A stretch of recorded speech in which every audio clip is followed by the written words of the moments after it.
Hello, everyone, and welcome to this premium pronunciation program on succeeding. Today, we're going to look at the consonant sounds.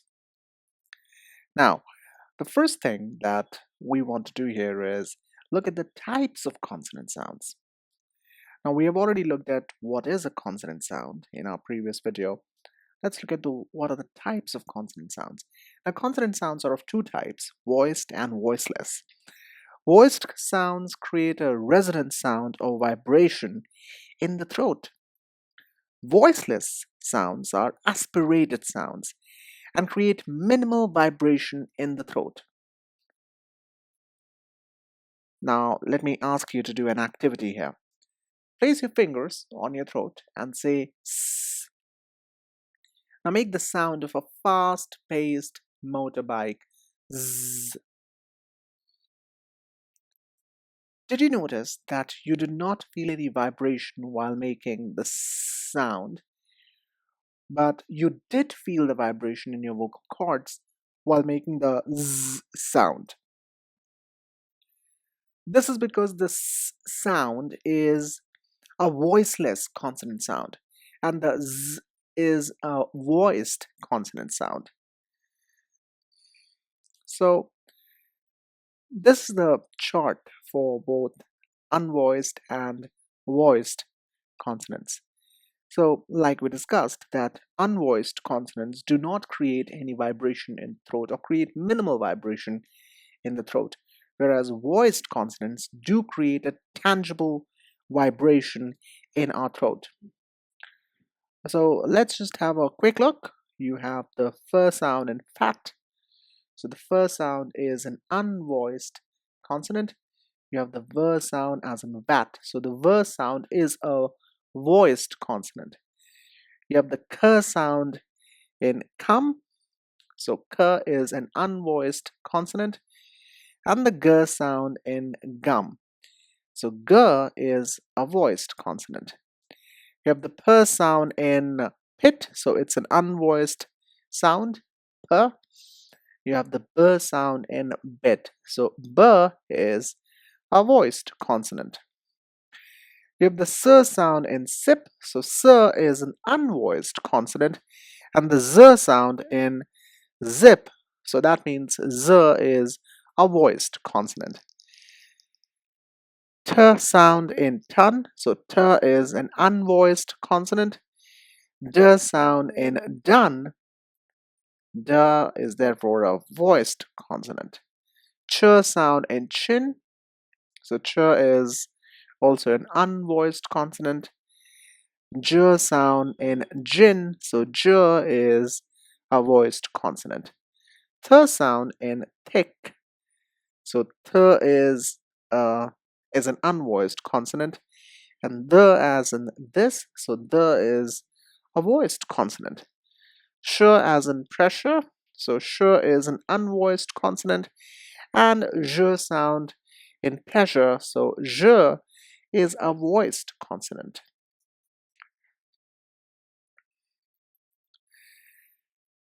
So let's quickly look at what is aspiration. So remember we discussed how when creating voiceless consonants like sh, t, p, k, we will have aspiration coming from our mouth. What is aspiration? Well, aspiration means releasing a brief puff of air while enunciating a sound or while making a sound.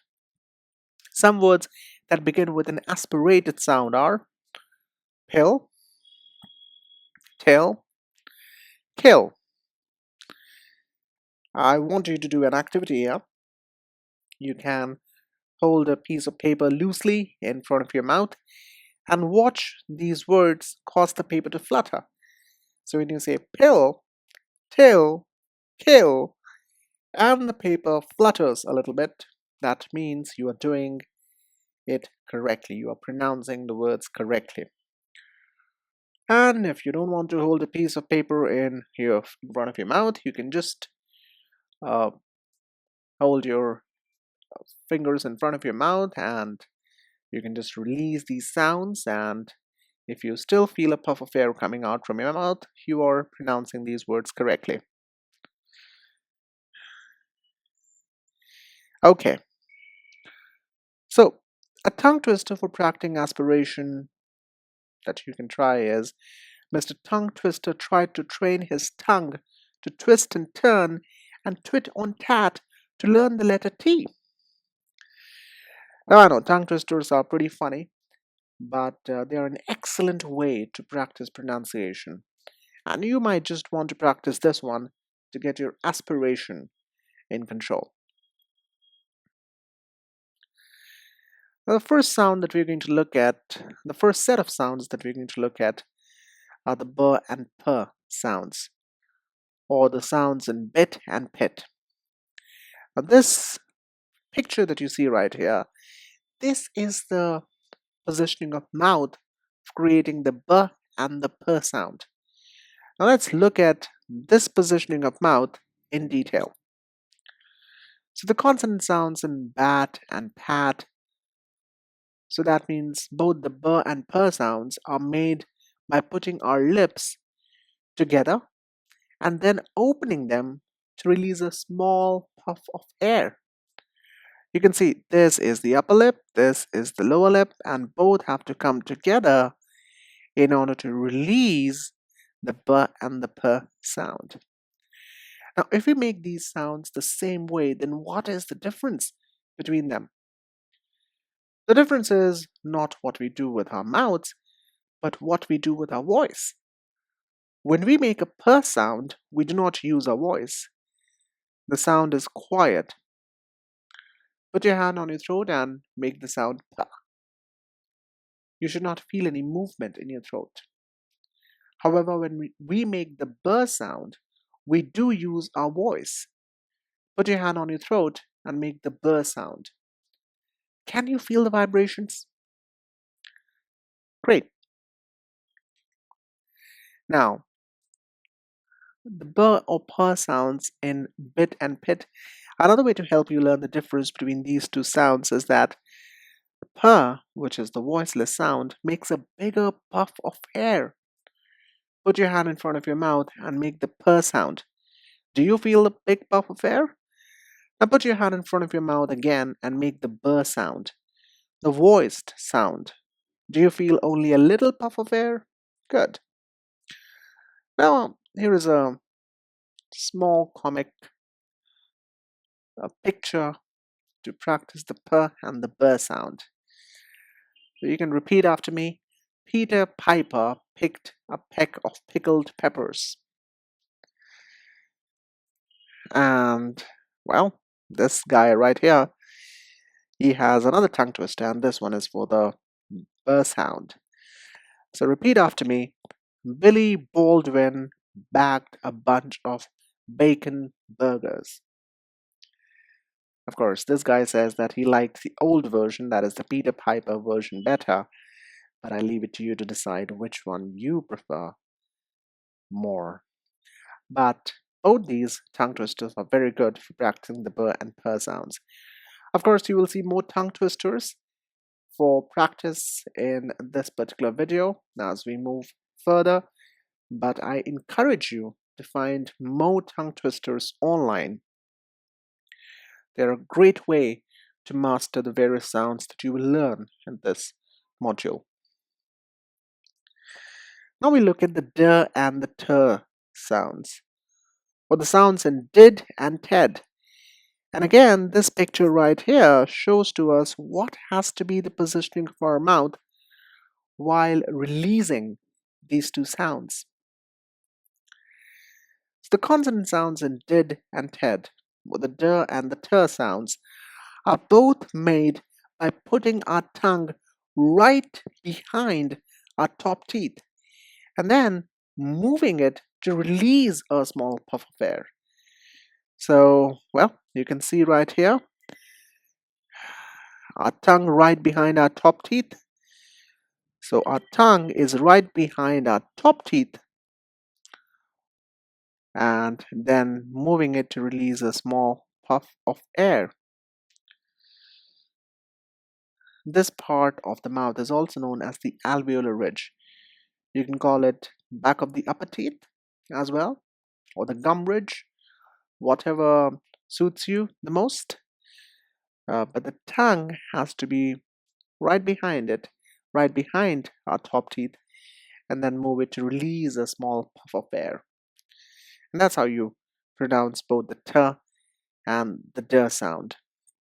So if we make these sounds the same way, then what is the difference between them? Well, the difference is not what we do with our mouths, but what we do with our voice. When we make a t sound, we do not use our voice. The sound is quiet. Put your hand on your throat and make the sound t. You should not feel any movement in your throat. However, when we make a d sound, we do use our voice. Put your hand on your throat and make the d sound. Can you feel the vibrations? Great. Now, another way to help you learn the difference between these two sounds is that t, or the voiceless sound, makes a bigger puff of air. But put your hand in front of your mouth and make the t sound. Do you feel the big puff of air? Now, put your hand in front of your mouth again and make the d sound. The voiced sound. Do you feel only a little puff of air? Good. Now here are two tongue twisters to practice both the d and the t sound. For the d sound, how much dew could a dewdrop drop if a dewdrop did drop dew? Repeat after me. How much dew could a dewdrop drop if dewdrop did drop dew? Very good. Now let's practice the t sound. Betty Botter bought some butter, but she said this butter is bitter. Bitter butter is bad for batter. So she bought some better butter to make her bitter batter better. Alright, I assume that you have practiced this one as well, so we'll just move on. Now we come to the sh and the zh sound, or the sounds in ship and measure. And this picture right over here shows to us what has to be the positioning of our mouth while enunciating the sh and the zh sound. So the consonant sounds in ship and measure are both made by putting your top teeth together with your top teeth in from off your back teeth and putting your tongue in the middle of your mouth, scrunched up towards the back of your mouth. Now, you can see right here, so your top, so you have to put your teeth together with your top teeth in from off your back teeth and put your tongue in the middle of your mouth, scrunched up towards the back of your mouth. And that's how you enunciate the sh and zh sound. An easier way to look at this would be that when we talk about how the tongue is in the middle of the mouth, scrunched up towards the back of your mouth, I always like to see these two sounds as post-alveolar sounds. So this is the alveolar ridge right here. The tongue goes behind the alveolar ridge, right around here. Right, that's where it scrunches up towards the back of your mouth. And you say the sh sound or the zh sound. So if we make both these sounds the same way, then what is the difference between them? The difference is not what we do with our mouths, but what we do with our voice. When we make a sh sound, we do not use our voice. The sound is quiet. Put your hand on your throat and make the sound in ship. You should not feel any movement in your throat. However, when we make a zh sound, we do use our voice. Put your hand on your throat and make the sound in measure. Can you feel the vibrations? Good. Sh and zh. These are not There are not many words in the English language with the sound in measure. So the j sound is rarely used, and very few words with the sound are there. Very few words are there with this particular sound. This sound is mostly found in words that came into English from other languages, in the middle or at the end of the word.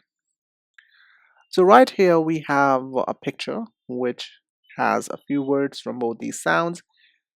So I want you to listen and repeat after me. So let's practice the words with the sh sound. Repeat after me. Shore, shape, ship, shave, shell, shop, shift, shall, shawl, sugar, shower, shoulder, shampoo, shadow, shade. Great. Now let's practice the j sound. Repeat after me. Beige, version, conclusion, leisure, measure, pleasure, casual, usual, vision, Asia, collision, invasion, genre, seizure, exposure. Pleasurable shakes measure shape. Surely casual genres shudder. Usual visuals shifting wishes. I personally find that practicing uh, these words will surely help you a great deal to master both the sh and the j sound. And these are fatal sounds. We don't really find any counterpart for the j sound in the Hindi language, and that's why a lot of people in India, a lot of Hindi speaking people in India, find it very difficult to get used to this particular sound. And there are some regions in India which do not have the sh sound. And because they do not use the sh sound very often, people feel um, great issues. People find great issues to pronounce, to enunciate the sound correctly. So I encourage you to get these sounds right because this is one of these are some of the most mispronounced, uh, misenunciated sounds in the English language. Now let's look at s and z. And again, this picture right here represents the positioning of your mouth while enunciating these two sounds. So the consonant sounds in sit and zit, or s and z, are both made by putting your teeth together and putting your tongue in the middle of your mouth right behind your teeth, but not touching them. So this is pretty simple. Put your teeth together, just like this, and put your tongue in the middle of your mouth right behind your teeth, but don't touch them with the teeth. Now, if we make these sounds the same way, then what's the difference between them? The difference is not in what we do with our mouths, but what we do with our voice. When we make a s sound, we do not use our voice. The sound is quiet. Put your hand on your throat and make the sound s. You should not feel any movement in your throat. However, when we make a z sound, we do use our voice. Put your hand on your throat and make the z sound. Can you feel the vibrations? Great. Now, let's practice with tongue twisters. I want you to repeat after me. Let's practice for the s sound first. Swim, Sam, swim. Show them you're a swimmer. 6 sharp sharks seek small snacks. So swim, Sam, swim. Let's practice the z sound now. Zizzies, zippy, zipper, zips. Now let's practice both the s and z together. Is this your sister's 6th zebra, sir?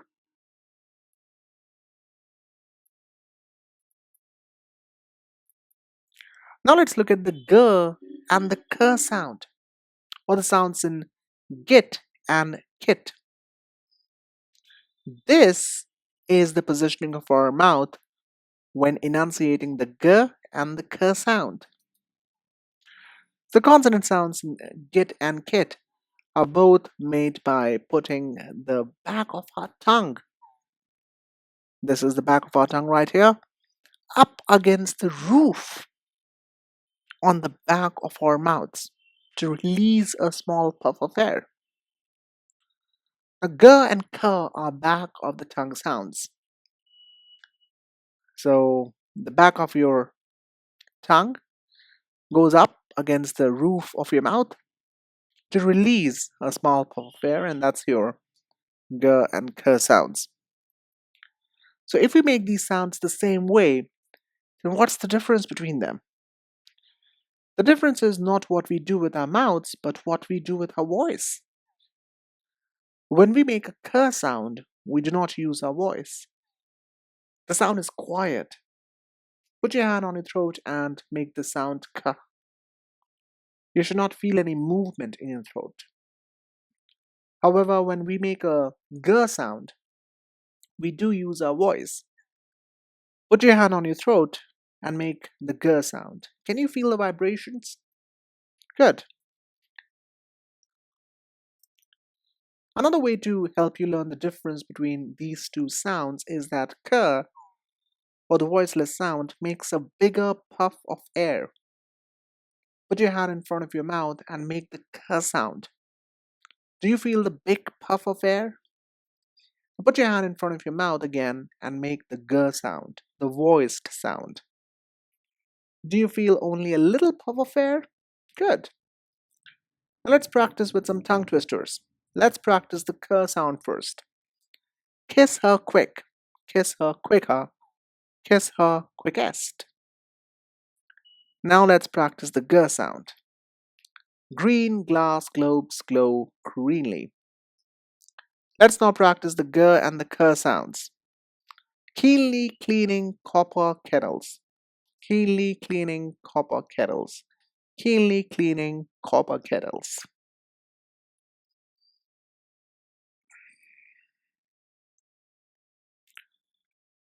Let's now look at the f and the v, or the sounds in fed and vittles. This right here is the positioning of our mouth while enunciating the f and the v sounds. So the consonant sounds in fed and vittles are both made by putting your top teeth, this is your top teeth right here, on your lower lip. That's your lower lip right here.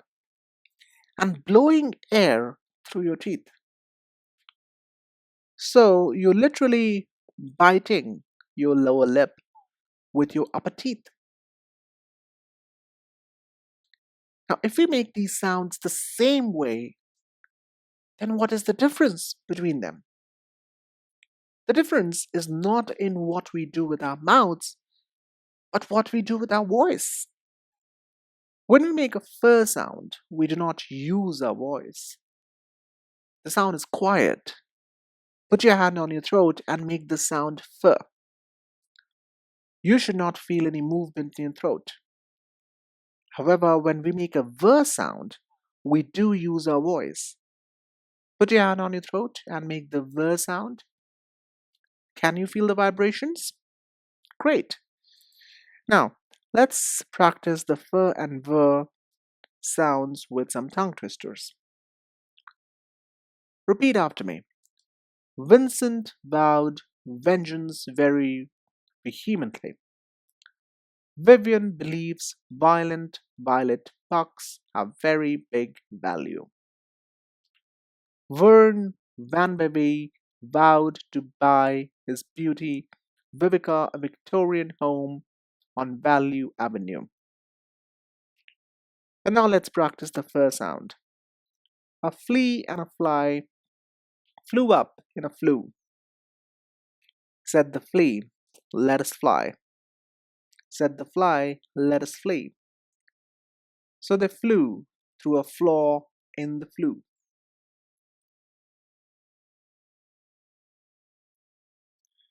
Now let's look at the r and the l sounds in the English language. It is easy to confuse r and l in English. However, it is also easy to learn how to make the two different sounds. The big thing to remember is that when you say r, your tongue should not touch the top of your mouth. Just like this. It should be punched up towards the back of your mouth with the tip pointing towards the top of your mouth, just like you see right here, but not touching. We do not move our tongue while making the American r sound. This makes it different from the r in German or Czech language, or even some other English dialects like Scottish. Your lips should also be round when you say r, like you're getting ready to kiss someone. These are actually There are actually two different ways to make the l sounds in American English. The most common is to put the tip of your tongue on the roof of your mouth, behind your teeth. There you go, just like this, as if it were going to make a d or a t sound.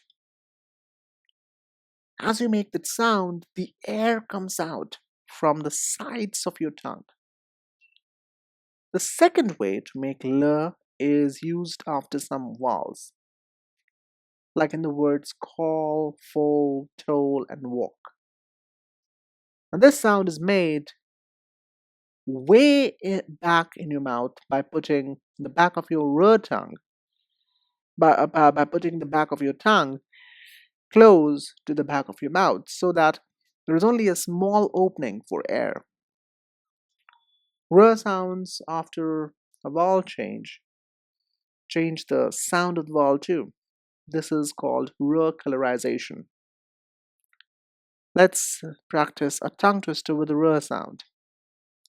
If rustlers wrestle wrestlers, while rustlers rustle rustlers, could rustlers rustle wrestlers while wrestlers wrestle rustlers?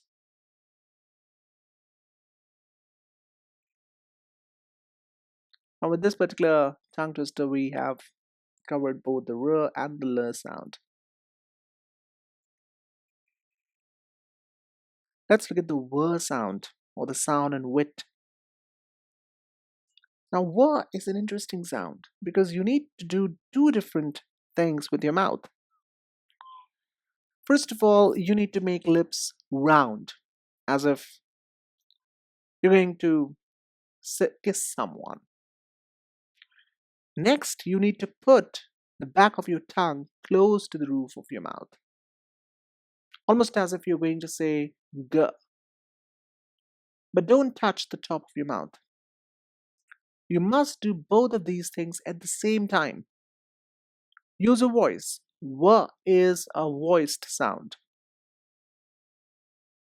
There's a very famous saying because people usually confuse the w, the w, w, with the v, the v, v.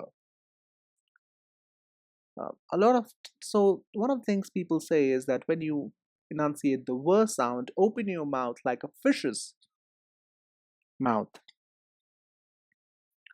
while when you say the V sound, your upper teeth bites the lower lip. So to practice the V sound, we have a tongue twister, and I want you to repeat it after me. The wretched witch watched a walrus washing. Did the wretched witch watch a walrus washing? If the wretched witch watched a walrus washing, where is the washing walrus the wretched witch watched? Okay, so that's all, folks. So we have covered uh, those consonant sounds which people mostly find difficulty with. Now, there are, of course, 24 consonant sounds, but if you've not covered all of them, because the others are very easy to pronounce and enunciate. So we only covered the ones that people find difficult to enunciate, and I hope that you found this video really helpful. Thank you so much for watching. Please do like, share, comment, and subscribe. This helps us to come up with more such content in the future.